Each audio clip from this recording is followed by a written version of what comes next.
Good evening. So put your books away. Stop making notes. So just FYI, we're recording this next little bit for hopeful podcast release. We've got, I believe there's a roving mic somewhere, so you are encouraged to join in and participate as well. And if you've got thoughts, comments, questions, we'll take a mic to you. Just and if you don't, Robert will come over and put the mic in front of you and encourage you to have thoughts, comments and questions. So, I mean, just don't worry about it anyway. You don't have to sign if you don't want to. If you do, just make sure you got the microphone in your hand before you do, so we can at least record the comments properly. Otherwise, it causes headaches with edits. Yes, and so we'll be here for maybe 25 minutes, half an hour. We'll chat, and then that'll be us, and you're free to wander back out into the night air. So, good evening. Welcome to Cinema Day 19. We are CinePunked, and we're very pleased to be here at Accidental Theatre for this very special screening of Clerks. My name is Robert J.E. Simpson, and this is Dr. Rachel Kelly. I love it. He's the only person that calls me doctor. I don't even have to pay him to say it. No, but you do get quite annoyed when I don't call you it. That's lies. So, Clerks is a kind of an odd one in some respect. You haven't seen this before? No, I saw this for the first time a couple of weeks ago. Yeah, and it's 25 years old, which is kind of scary in and of itself, because as far as I'm concerned, 1994 was no more than 4 or 5 weeks ago, tops. And this is now a generation old. We were talking about this earlier on beforehand on the way in tonight, and you know, we were discussing about whether or not this was actually for us at all. Yeah, no, it's interesting because I was reading some bits and pieces about the film recently, and I came across a review that Roger Ebert did well, not actually of this one, it was of Jay and Silent Bob Strike Back, which, no doubt we'll have some thoughts on that. I know at least one person in the audience that does. Actually, Roger Ebert himself says, most movies are made for everybody. Kevin Smith's movies are either made specifically for you or specifically not made for you. Now, have you ever heard Kevin Smith so beautifully and succinctly summed up? And that's the thing. I mean, I think Clerks is the absolute apotheosis of that. It's either made for you or it's specifically not made for you. And in a way, I'm actually really glad that I didn't see it until now, because I think it probably wasn't made for me as much as I was of that generation. I am proudly clinging to my Generation X credentials here. I just avoided being a millennial. You know, I would have been of the age that this was aimed for, but I'm not sure I would have got it at the time. But you get it now? I think so, yeah. I mean, and as much as I get any of Kevin Smith, he's a filmmaker that I really genuinely want to like more than I actually end up liking. I find his film output, you know, uneven, I think. It's probably and I'm genuinely not trying to be kind here or unkind. He's a filmmaker with a lot of ambition and a lot of things to say, and I think he is, as he says himself, you know, when he makes films for whom he's the only director that could possibly have made that film, you can see it. The passion is there. I mean, you know, Clerks looks aesthetically very similar to the kind of films I was producing as an undergraduate. Which, you know, let's face it, there's a reason I talk about films for a living rather than making them. And you know, they're not aesthetically beautiful films. They are films with somebody who has a lot of stuff to say and a lot of things he wants to talk about. But the actual mechanics of getting that onto screen, he's a director of words rather than a director of images, really. Well, I mean, that's the problem with a lot of directors, though. There's plenty of filmmakers out there who, you know, are still basically shooting theatre. You know, they're so concentrated in the script that all sense of visual in cinema is long gone. My kind of I'm going to be autobiographical for a second. Go on then. My experience of Kevin Smith. So my first encounter with the world of Kevin Smith was one I did not even realise I had. Back when I was at school in the late 1990s, there was a period where my friends referred to me as Silent Bob. Basically, I just do a little aside here. I genuinely got a text from Mobbit earlier on today saying, "Should I wear a cap tonight?" Yeah. So I mean, I didn't understand it, but apparently, you know, I generally what I realised was my social awkwardness. I didn't say an awful lot, except when I did have something to say, it was usually quite important, which is basically Silent Bob's function. I now understand for the most part in these films. It wasn't until I was at university that I actually properly encountered his work, when I got dragged, without knowing what I was letting myself into, to the cinema to watch Jay and Silent Bob Strike Back by the gentleman with the camera over there. As undergrads, my friend Danny took us all out on a little outing. I'd already done some filmmaking with him, and I know that Kevin Smith was definitely visibly an influence in some of those films. And I went and seen it, and I kind of didn't get it properly, because I had nothing else to reference it against. I hadn't seen his other films. What then followed was a gradual loaning out of American DVDs to me, so I could watch the entire canon, which includes all the other stuff that View Askew produced at that time that was nothing to do with Kevin Smith at all. Wow, really? Oh yeah. We watched. Danny's collection is pretty spectacular. He's very quiet.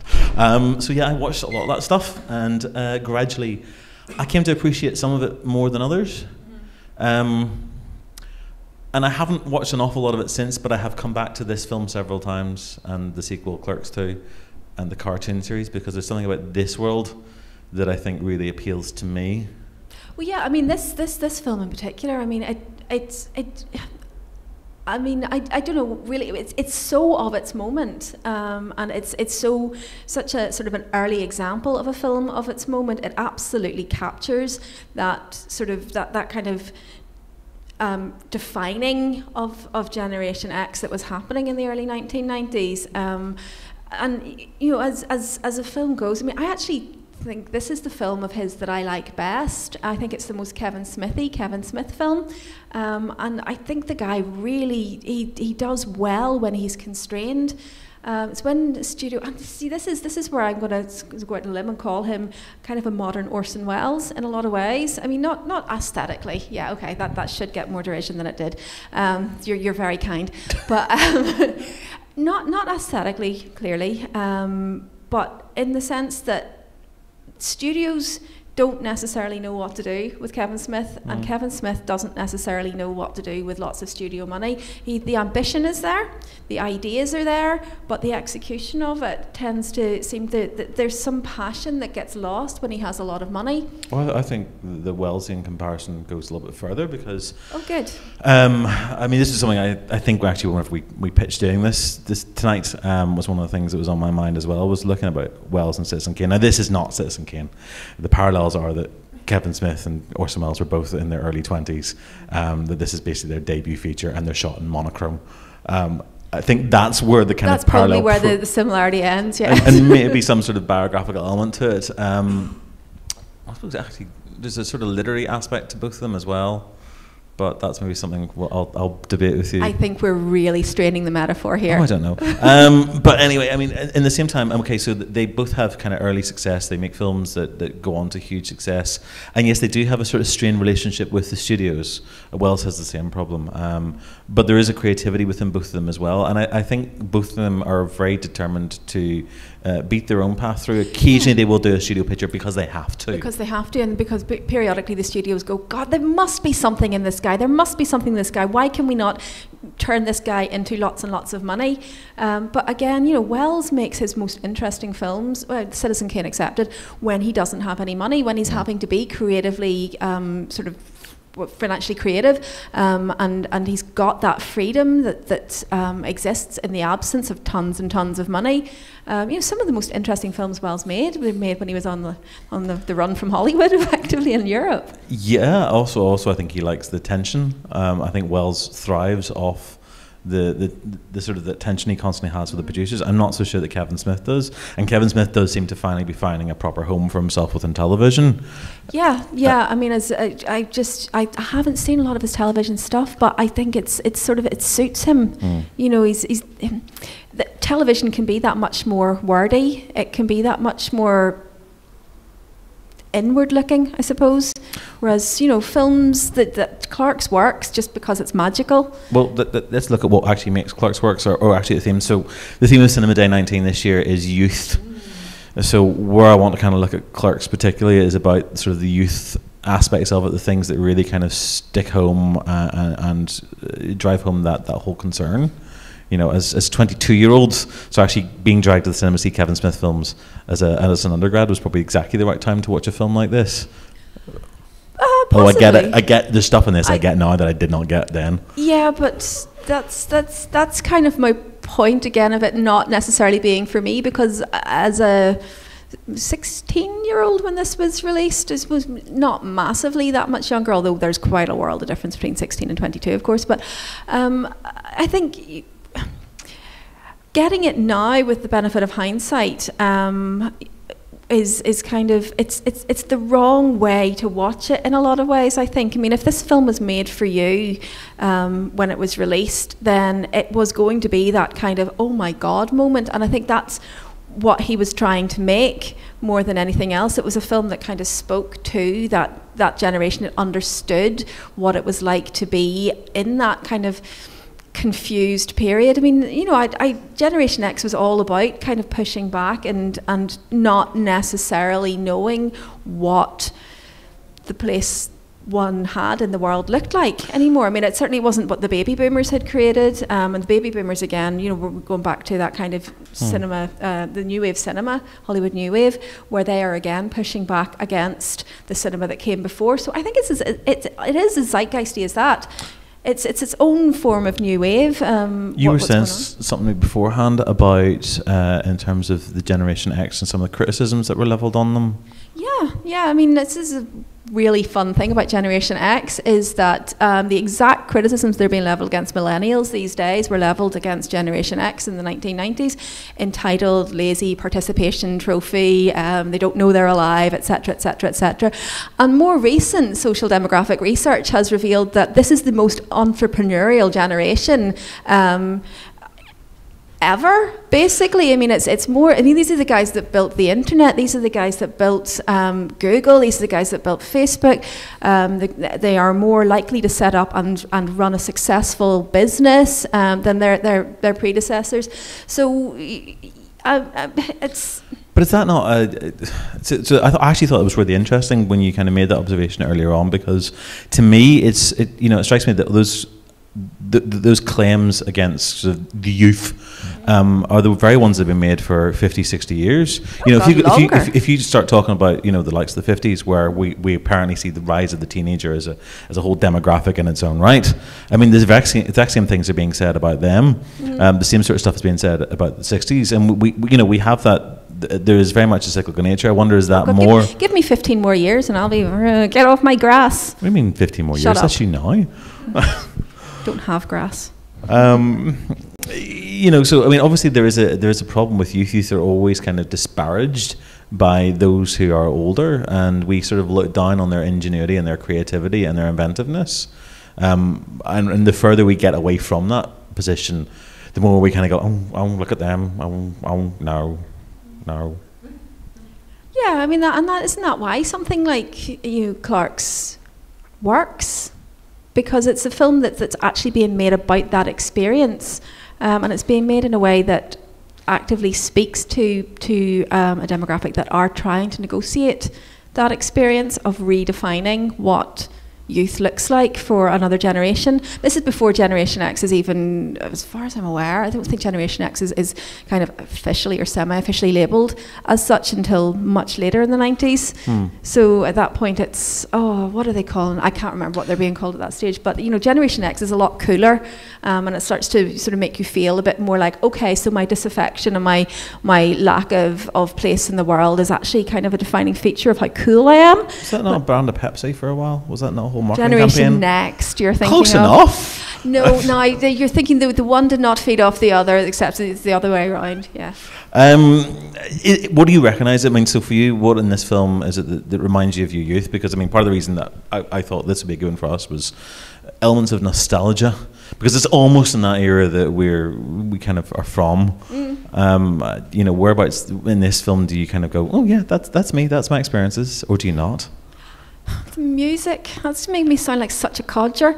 I mean, the music kind of immediately, I mean, it's so recognisably, but then again, you know, there is that sense of, you know, post-university, what am I doing? What's, you know, oh God, I've got to be an adult now. This is one of those generational things again as well. And there's lots and lots of research being done on this. And it leads to the rise of this kind of so-called slacker mentality, which has kind of been repurposed by Richard Linklater. In fact, Slacker's the film that inspired this film. Linklater's sort of whole idea behind it is that he wants to repurpose and reclaim this idea of the slacker as not a lazy person, but somebody who is just a bit disconnected, and just it's about finding your place rather than pushing back and not wanting to work. It's that, you know, that has to be redefined, the terms of. Sounds like hippies. Yeah, well, it does, doesn't it? Yeah, it's the next. I mean, every generation claims their spot, and this sort of this slacker idea gets kind of refined, and you know, it informs grunge, it informs the entire oeuvre of the Simon Pegg Edgar Wright collaboration, which I will fight people over this. I love the Cornetto trilogy. Is there an article somewhere online that someone could look at if they were interested in finding out more about slacker mentality? Oh goodness, I'm really glad you brought that up, because there is in fact an article on the cinepunked.com website about slacker masculinity, written by a local film theorist. You may have heard of her. Yeah, no, I did some research about this, and I wrote an article about it on the release of World's End, because I mean it's basically it's a look of the apotheosis of slacker masculinity, and it's still something that's current. It's still something, and it is something that this generation in particular is wanting to interrogate and wanting to explore, and it has its sort of genesis at the period of, you know, Richard Linklater's early work, Kevin Smith's entire body of work, up to and including. Well, I think this is the thing. I haven't seen the more recent horror stuff that he's been doing. Has anybody seen Tusk or Danny, Red State or? Do you fancy a microphone, Danny? Yeah, he's sort of Red State is completely different. Red State is nigh on, like beyond. I'm sure. I think I've only seen it once, but I think a few of the like he will have regular people pop in, so that's another thing. He's similar to Orson Welles, is that the repertory kind of casting to an extent. Like, yeah, I think in his case it's his friends, and he enjoys working with his friends. But yeah, so it would not be another thing. But I realise the Welles and Smith is a bit tenuous. But no, Red State, I think he wrote it, and then I think somebody told him he'd win an Oscar for it, but I'm not sure if he fully believed that. But it's a lot darker, and the main actor in it, whose name has totally just escaped me, but like he's just it's a powerhouse one, and it's a lot more shocking. And then things like there's Tusk. You seen Tusk? I have seen Tusk, and then there's also Yoga Hosers, which is tied into Tusk, but is very just like it's very silly, and in a sense I think it's a bit like Kevin Smith, a bit like Clerks, but it's not as, it's sort of a bit less serious, and not really. I think he was just playing it. He had a little idea, and he took it a bit further. But no, the Red State one is like probably about as dark as he'll go, and it does have moments, but of comedy and stuff. But it is a different sort of fish, if you will. I gather nobody really knew what to do with Red State, and that's another thing that I find really interesting about sort of the way that he wants to kind of constantly be reinventing the auction for the distribution rights to Red State. Does anybody hear about that? He brought it to, I believe, Sundance, with the premise that he was going to auction the rights off. I mean, it was independently financed, this film, because nobody was going to touch that. And yeah, he did get the sort of the protests in the Westboro Baptist Church, like all good human beings should have.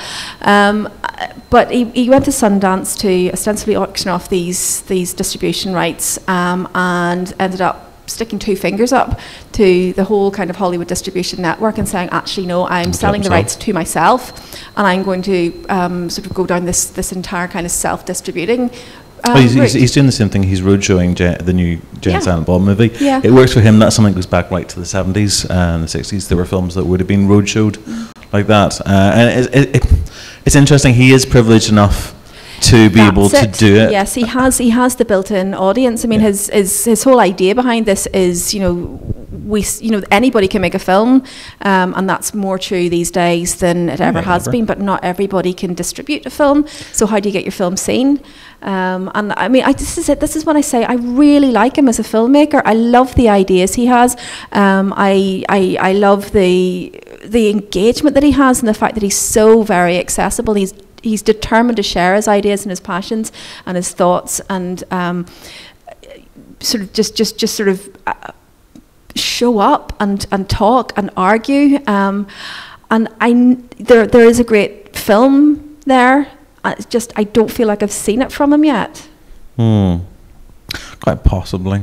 I still want to come back down to the themes of the film, though. Yes. And keeping this sort of youthful mentality. So the one kind of obsession that seems to run, and we'll focusing particularly on this, is sex, which is that great youthful kind of quagmire that we all find ourselves in if we're normal people, I guess. At some point, there's lots there about frustration. There's lots there about obsession and paranoia and fear, and particularly at that age, this great sexual awakening that happens within people, and yet not being able to quite deal with the varying kind of terms and what we think is acceptable. Yeah, and this is kind of what I mean when I say that I don't think this film was for me, because the women in this film, I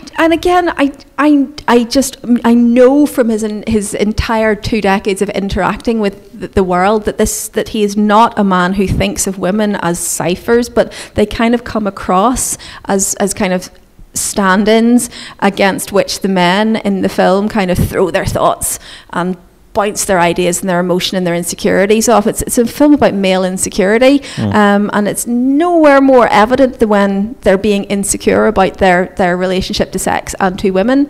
So I think I wouldn't have seen me necessarily in that film. I think it is very specifically a male film for men. Oh, undoubtedly. I think when I probably first saw it, I would have been very much of the Dante Hicks skill of like what, and getting obsessed about numbers and everything else. And it's taken 20 years of maturity to kind of go, actually, hold on, let's just rethink about all this stuff, and maybe that isn't as important. So there is very much a juvenile kind of outlook that's displayed in this film, and particularly the early films. And it's Jay and Silent Bob, and Jay in particular, who've become kind of the spokespeople going forward for the Fused universe. Because they're the best things in the entire We will have this argument, and we will have this argument until the end of time. They are great when they appear and then bugger off. Okay, the carrying a whole film on their own is just beyond the capacity of these characters. It's like watching Ali G get his entire movie. I liked Ali G enormously when he came on and did 3 minutes and then sawed it off. An entire movie was just painful. I stop now. Anyone got any thoughts or comments they want to make? Oh, yep. This is your turn to join in. Yeah. I'm 25 myself, so like I'm sort of the age of this movie. We got a young person. I'm a millennial. So like I've seen a good few of his movies, and like he doesn't think that much of them most of the time if you ever actually listen to him talk. And he's the first one to throw Tusk under the bus, usually. Recently, one of his podcasts, he was asked, what's the weirdest thing he did high? And he said, make Tusk. So, so that's Kevin. He doesn't even think that high himself. But what I'm really wanting to say is, as you were saying about the themes, a lot of it is sexual insecurity, the first 2 films especially, like, and they seem to go unresolved. It's just kind of like, maybe it's more realistic that way, instead of like wrapping it up with a big bow. Like Chasing Amy, they never resolved it really. It was just like, yeah, that happened. Same thing, you don't know what happens between Dante and those 2 girls. You don't really know what happens. And it's just really interesting how he shows that things don't always wrap up, things just happen. Well, we know he's not with them in Clerks 2. Yeah, he's sort of an observer and a chronicler of just the life that he he understands me. I think Chasing Amy is a really interesting example.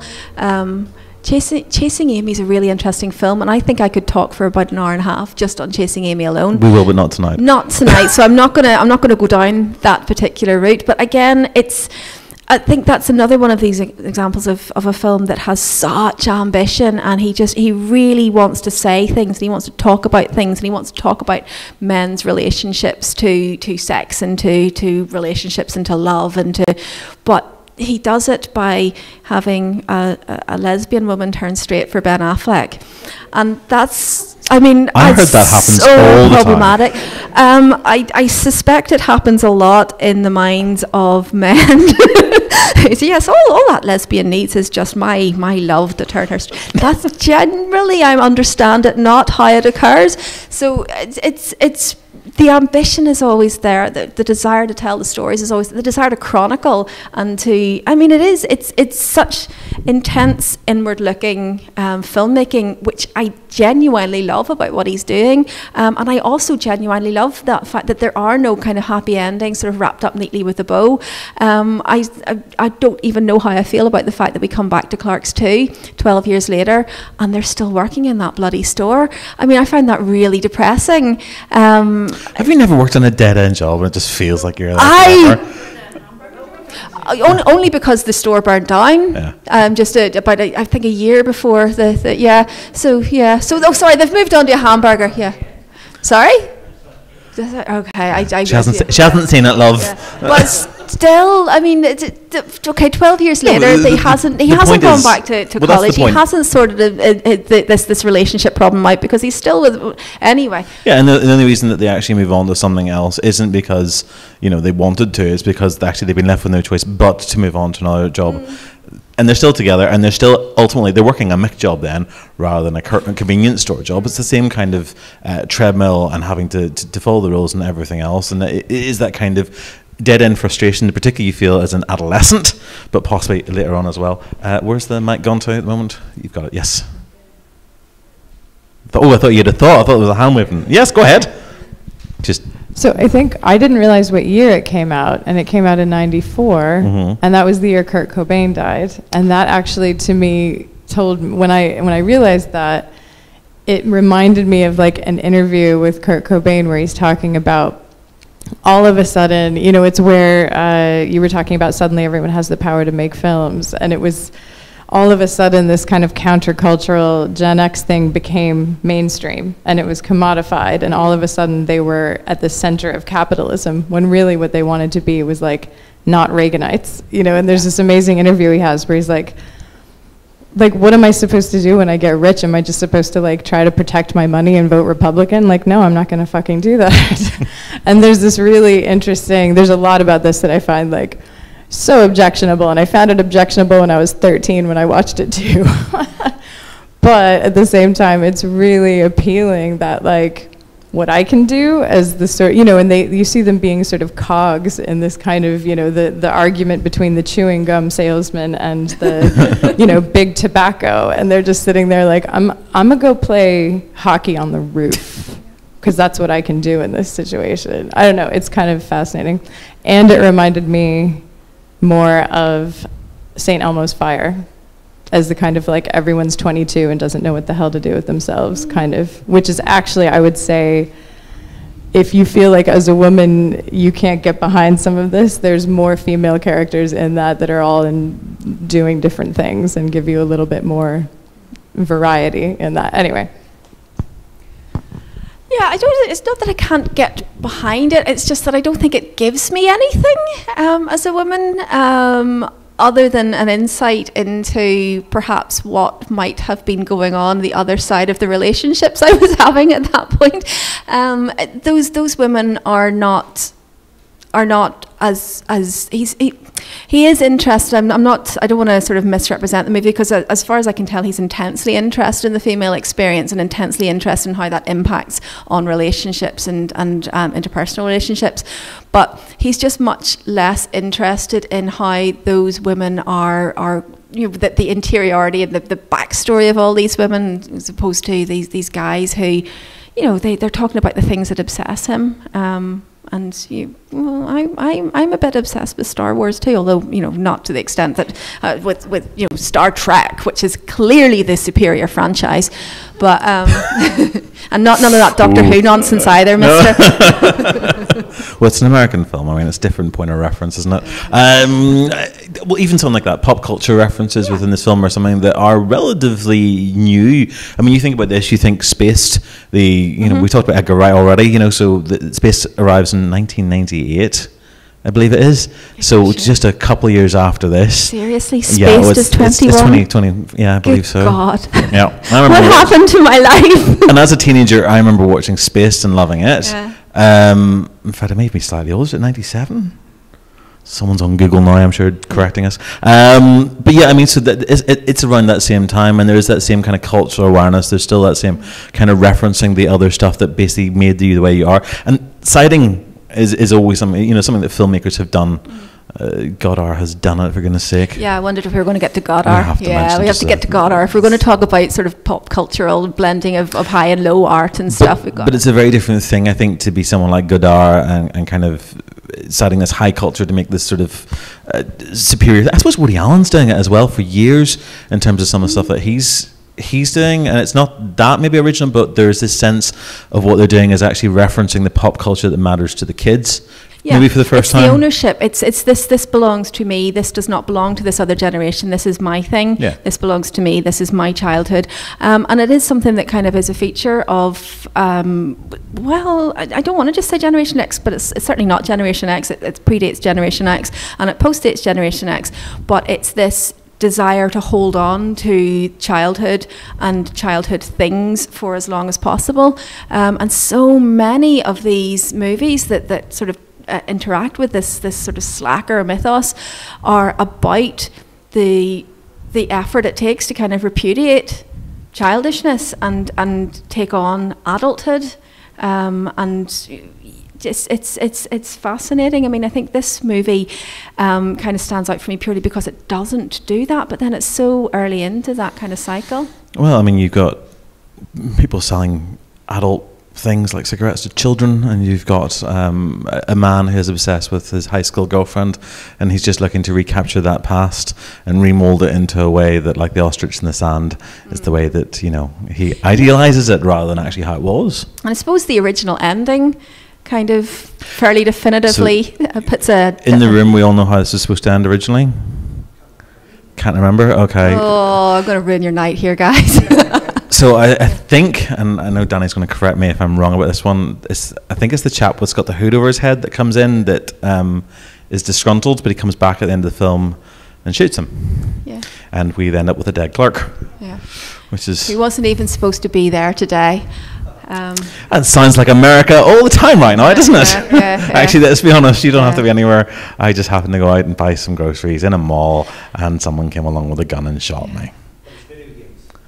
Yes. When we get round to doing our Clockwork Orange night, we'll talk about that at length. Yeah, I mean, so that ending.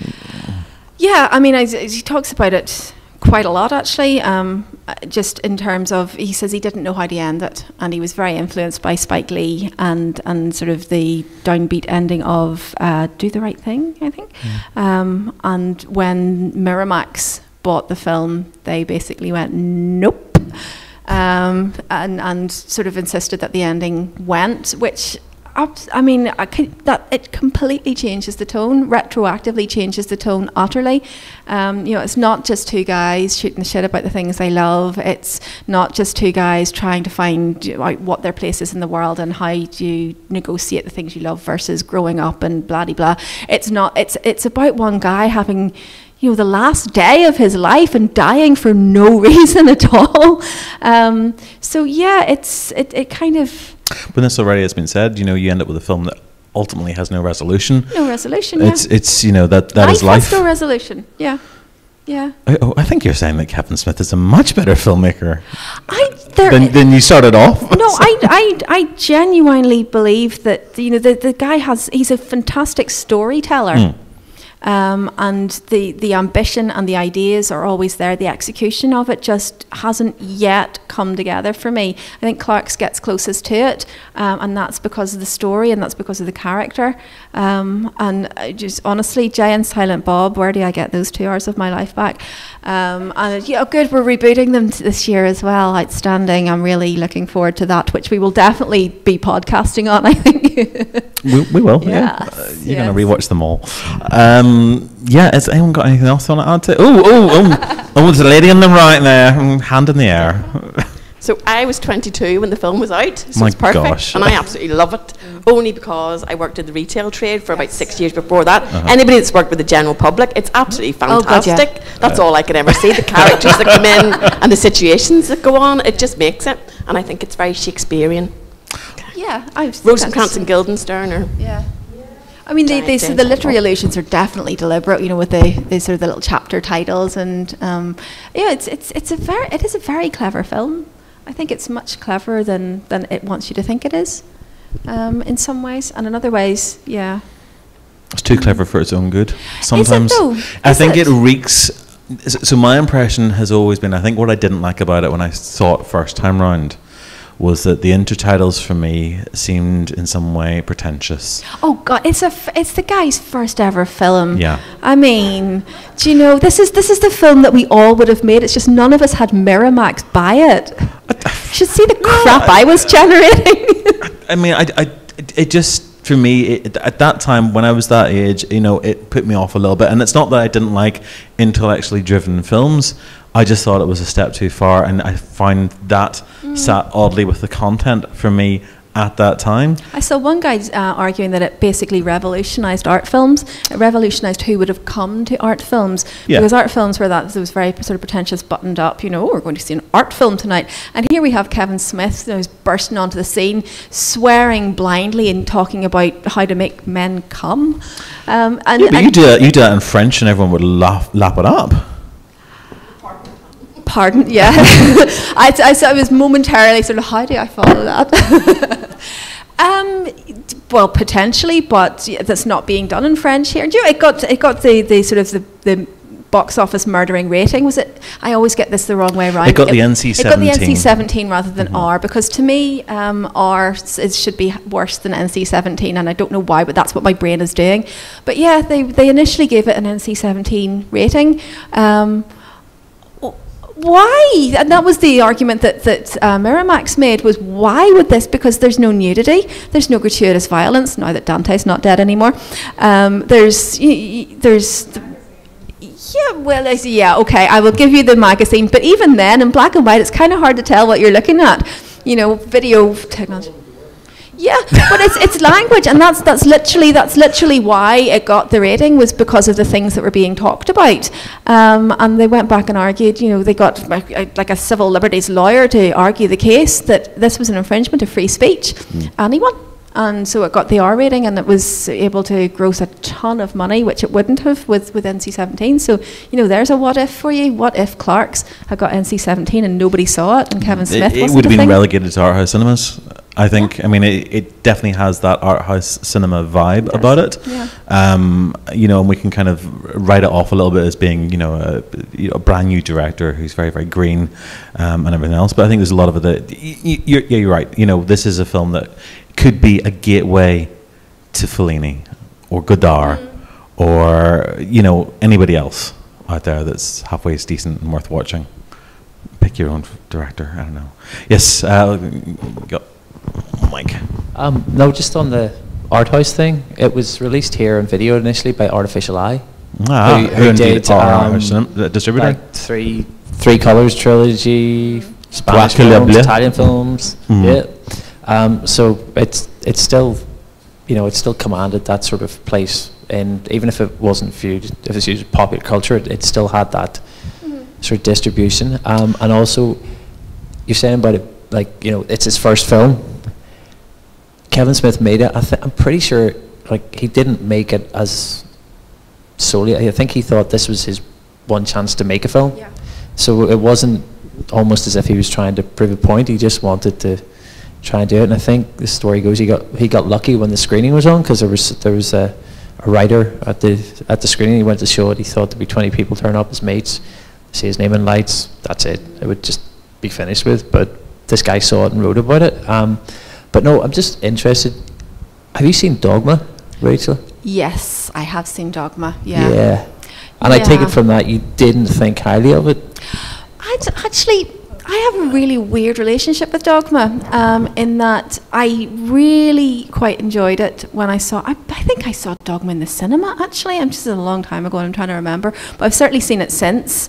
And again, it's one of those films where, you know, I really respect what he's trying to say. I mean, I respect anybody that'll poke a bear that hard, you know, and that he's really got some stuff to work through with that film. And like it's really well informed, and the big ideas are there, and the desire to shout something from the rooftops is there. And I believe that's one of his big budget films that actually did turn a decent profit, Dogma.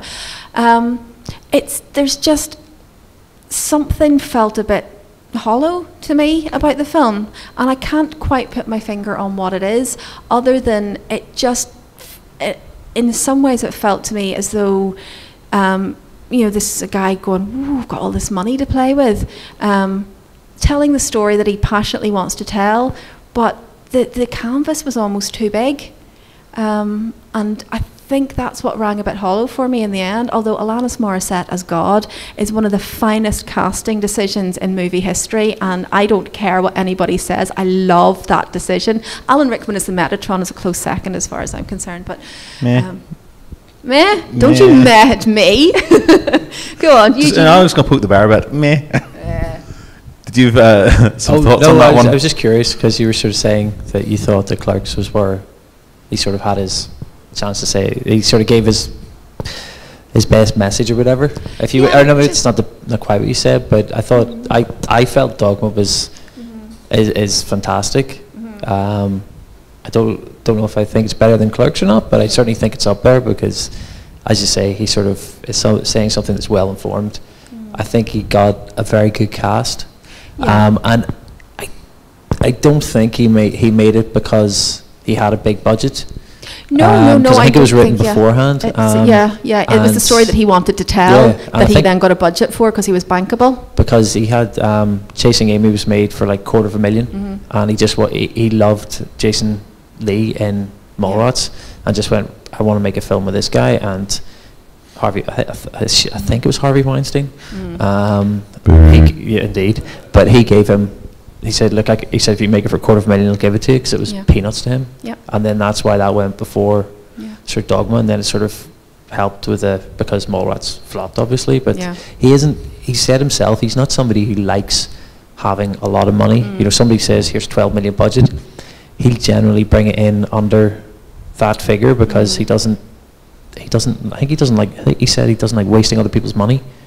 You know, so he just seems like a bloody good bloke. Do you know? He seems like somebody you could have a beer with and set the world to rights. Well, I think the thing is now you look at Kevin Smith. He's gone far beyond being a filmmaker into being, I would say, a personality, but it's something more. I mean, he is almost like a one-man industry. He's obviously very, very prolific. Maybe not so much within terms of actual films, but the films that he's involved with, in terms of the television now he's involved with, the endless podcasting and touring. You know, I mean, I dare say if I was to try and start working my way through the Smodcast, I would never have any free time in my life. I guess the critics would say, you know, he just likes the sound of his own voice, but it's also given him a platform where he is able to talk about other stuff. Yeah. And that in itself is you know, it's interesting, it's useful. And if you look at Clerks in some sort of biographical sense, you know, actually he has managed to get himself beyond that deadbeat job into something that far bigger, and actually even through a love of things like comic books, which is something, you know, Mallrats, Jason Lee is being ripped apart for loving the comic book, but that's actually, that love has a genuine place, and almost in today's society, no matter what your sort of youth is and your interest is, there is a platform for you out there, and there's a possibility you can turn around and make yourself a decent career. Yes. Just a thought. Yeah. I think the point you're making about Chasing Amy is a good. I mean, again, Chasing Amy. It's not my favourite film by him, but I think it feels. And this is going to sound like a ridiculous thing to say, but it feels more like a Kevin Smith film than the stuff where he actually has the money to do it. I mean, it's that sort of intimacy that demanded by a tight budget suits him. I mean, he's not a flashy director. He's not a slick director. He's a director who is primarily interested in telling stories through words, and the sort of the setups in Clerks, the setups in Chasing Amy as well. I mean, his use of the Plan American is, I use him to teach Plan American when I'm teaching film theory, because it's like, yeah, see Kevin Smith, basically all of his film is Plan American. That very basics, you know, shoot people, point a camera at people while they're talking. Don't even bother cutting, you're grand, you're done. Because he's interested in the words that are being said, not in looking particularly slick. So we give the guy a budget and there's pressure to be slick, and it just doesn't seem to work. I don't know, clearly I am not in the sort of the demographic that's being appealed to here, because I mean, some of his big budget films have done pretty well. I mean, they're not raking money in, but they're certainly not flopping. Some of them are. But it's not... There's nothing scientific here about anything that I'm trying to dissect, because sometimes it works financially and sometimes it doesn't. You know, well, there's the whole economics of the film industry is a whole other conversation. Absolutely. Now, and I feel that may well contribute to this. I'm aware that we are kind of pushing the limits of times and people have homes to go to, apparently. Does anyone of us anything they want to add before we wrap up? Yes, ma'am. Just one thing we mentioned about nostalgia before. I was 16, I think, when Clerks came out. I think we rented... No, I didn't know you then. I rented the video with somebody. And mainly on the back of the soundtrack. I was really massively into that music. And I thought it was a great film. It was black and white, so I thought it was a bit arty. I think you introduced me to Mallrats. I thought, this is funny, it's juvenile humour. Watched all the films, went back and watched Chasing Amy about a year ago and cringed the whole way through it and thought, no, I've moved on, I've grown up, my impressions of the world are a lot different. The whole premise of the film just made me absolutely scream. So looking at Clerks today, I'm thinking, how is this going to present itself now that I feel like I'm better informed? And I loved it. I still think it's a really interesting film. I've got no connection with any of the characters in there. The people had very different life experiences to my own, apart from there's good music in it, but not the target demographic. But it's just so much more. There's a lot more to it than the later films where it is just jokes for boys. We went to see the Jason Mewes and Kevin Smith live show, because I was like, I love his films, a few years ago, and it was just 2 hours of jokes about wanking, and just, you know, this is a guy who I thought I've respected the films for. I thought I'm kind of done with that now, but then coming back and watching Clerks, there's still quite a lot in there that I still find entertaining, and I think I'm still, as 41, I'm still trying to find my place in the world. So, yeah. I know exactly what you're saying, because I rewatched The World's End recently. I saw it in the cinema when it came out, and I was like, oh, that's a good film. Then I rewatched it recently, and I was like, oh God, I get it now. And that's the space of a couple of years. And like, okay, so I haven't yet hit 41. It's on the cards in a couple of months. And there is definitely something about that nostalgia that re-informs the way one looks at one's sort of earlier films of one's earlier life, and films that look back on one's earlier life, and films that are about that refusal to sort of take on the adult, because I'm still still catch myself thinking, you know, when I grow up, I'll do this. Like, shit. To all intents and purposes, yeah, this is grown up now. What I loved tonight was that we had an audience that were laughing away throughout that film, let's be fair. And if you've ever come across any of our stuff before, we can get a little bit serious and occasionally maybe slightly po-faced about some stuff. Never. And despite all the things in there, I mean, we were chatting about this in the car on the way up. There's stuff in this film that really we'd be sitting down if it was another day and we've gone, this is not right, this is problematic, this is difficult. But actually, in the moment, you can actually sit there, switch off a little bit and laugh at the stuff that might be inappropriate or offensive. And I think in some ways that taboo busting element of it is important, because you know, you still need to be able to laugh at the stuff that you shouldn't be able to laugh at, and you should still be able to embrace the things, and you should be able to accept that this is a view that you may not share, but in some ways there's a disconnect that is quite amusing in its own right, and maybe that. I'm trying to find a conclusion at this point. maybe that in itself is a sort of a childlike thing that we sort of forget, and one of the things that Clerks has managed to do for me tonight is bring me back to that period of innocence. That's nice. I can't top that. That's almost like I scripted that, and I didn't. Yeah. So thank you very much for joining us tonight, and I believe we've been streaming this online, so if you've joined us on the web, or you do join us on the web at some point, thanks very much for that as well. We are CinePunked, and this is Accidental Theatre, and this was Cinema Day 19, run by Film Hub, and if you liked anything we do, Accidental Theatre have lots of stuff going on here all the time. They've got the good website, there's comedy, there's drama, there's everything. Come back here, watch more stuff. We have our own website as well. You'll see our banners beside us. Find us on cinepunked.com. We're on Twitter, we're on Facebook, we're on Instagram as CinePunked Film. Please do engage with us. If you don't like what we said tonight, and you go... do love a Twitter shouting match. It's great fun. You go home, you decide that actually you have more things you want to say, you're more than welcome to do so. We will happily engage in Kevin Smith berration for the next 6 months. if need be, that's quite okay. And pick up, we have plug our next events. The next event is on the 15th of September. We're up in the Crescent Arts Centre, just round the corner from here, and we will be screening the film The Bridge, which you have never seen. I promise you will leave an impact. It is an absolutely stunning film, but bring a box of tissues, and it's kind of as far away from Clerks, I think, as it's possible to get filmically. Yeah, pretty much actually, isn't it? So yeah, we're having a panel discussion that night as well, and that should be interesting. But please do come along, find out more about our stuff, and go off, enjoy the rest of your evening. And if I don't think there's anyone else screening any films at this point, so Cinema Day 19, you've been lovely. Thank you.